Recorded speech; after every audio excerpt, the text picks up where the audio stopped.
Monsieur le président, monsieur le ministre, mes chers collègues, madame la rapporteure, sous des aspects techniques, la proposition de loi de notre collègue Louis Vogel, que nous examinons cet après-midi, traite de sujets importants.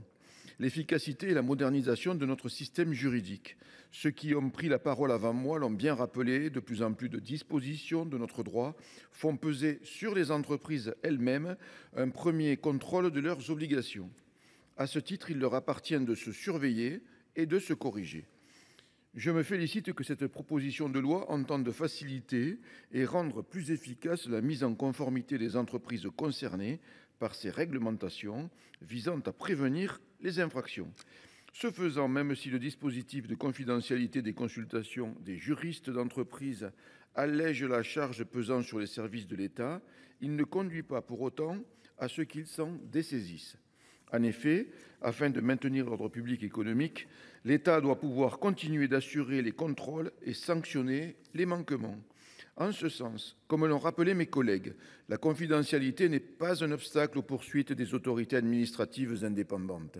Elle n'empêche pas la constatation de l'infraction et l'ouverture d'une enquête par les autorités de contrôle, puisque la confidentialité de l'écrit du juriste d'entreprise n'est pas applicable lorsque ce dernier participe, encourage ou facilite l'infraction, de sorte que le document pourra être saisi s'il est un élément de la constitution de l'infraction.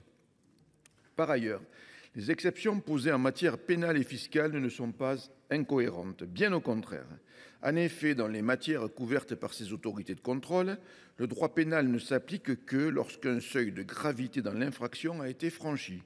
Il peut donc exister une différence de procédure entre ce qui relève de l'administratif et du pénal, la confidentialité ne s'appliquant que dans le premier cas. La matière fiscale, elle, dépend rarement des directions juridiques, la matière étant généralement traitée par des opérateurs extérieurs, comme des avocats fiscalistes ou des experts comptables, ou par des services distincts au sein de l'entreprise, comme la direction financière ou la direction comptable. Il était donc nécessaire, par pragmatisme, de prévoir ces exceptions. Enfin, et je salue le travail de fond effectué par la commission des lois, et notamment par Dominique Vérien, notre rapporteur. Je tiens tout particulièrement à souligner un axe fort.